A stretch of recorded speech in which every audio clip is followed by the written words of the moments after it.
शांति कुंज online classes में आपका स्वागत है।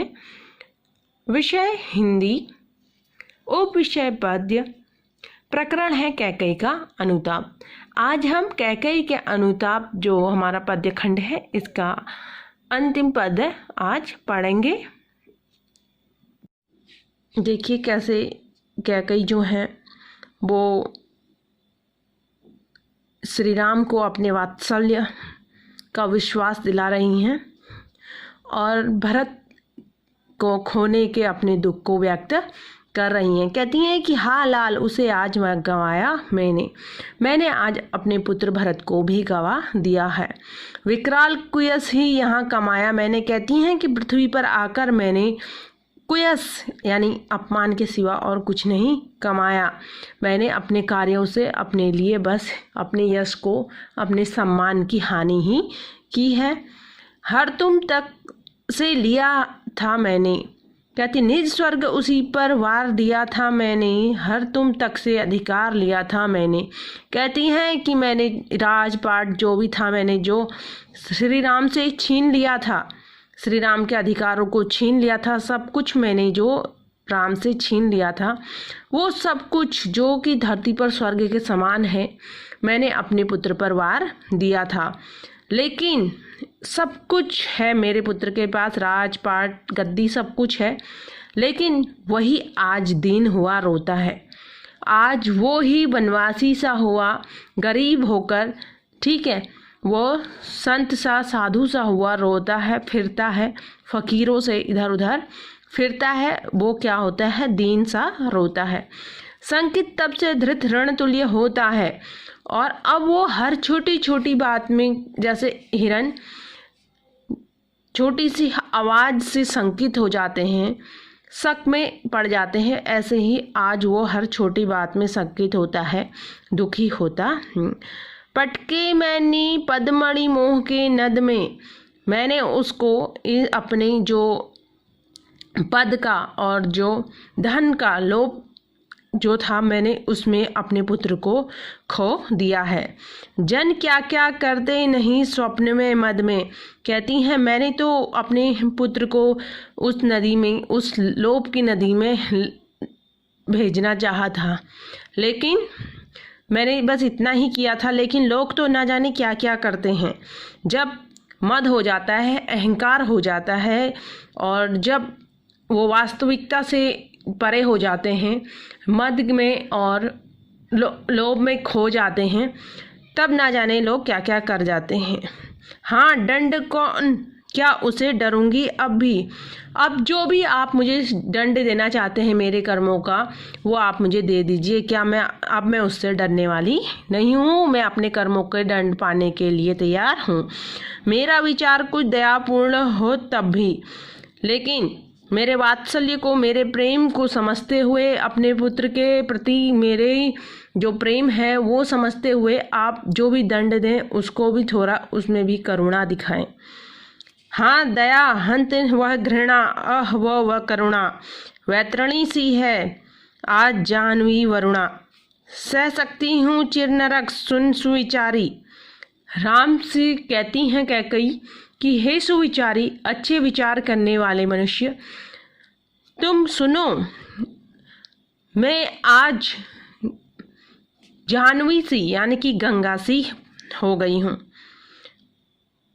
और कभी क्या कर रही थी मैं? घृणा का पात्र थी, लोगों की घृणा का पात्र थी, लोगों की घृणा का पात्र आज भी मैं हूँ। तुम मुझे जो दंड देना चाहो तुम मुझे दो। आज मैं गंगा के समान हूँ। जो भी मुझे दंड मिलेगा सब मैं ले लूँगी। कहती हैं सह लेती हूँ चिर नरक। मैं जैसे गंगा पृथ्वी पर आकर सबके मैल को धोती है और खुद जो पतित पावनी है वो अपावन हो रही है, ऐसे ही मैं भी क्या कर लूँगी? सह लूँगी चिर नरक को। आगे कैकेयी कहती हैं पर मुझे स्वर्ग की दया दंड से भारी, लेकिन फिर भी मुझे दया में ये राजपाट, ये पृथ्वी पर जो स्वर्ग है, ये राजपाट, ये सिंहासन, ये धन धान्य मुझे दया में नहीं चाहिए, ये मेरे लिए दंड के समान होगा। मैं इसका भोग करना मेरे लिए दंडनीय होगा। एक दंड से भी बड़ा जो होगा दुखदाई, वो मेरे लिए ये स्वर्गीय राजपाट होगा।